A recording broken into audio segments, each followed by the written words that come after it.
আসসালামু আলাইকুম। খেলার মাঠ থেকে বলতেছি।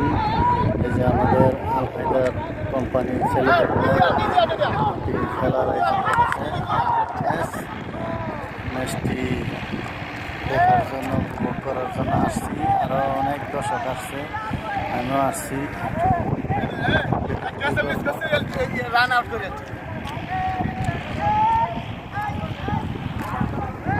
অসাধারণ একটি মাঠ। আসলে এটা ক্রিকেট খেলার উপযোগী না, ফিস করা মাঠ।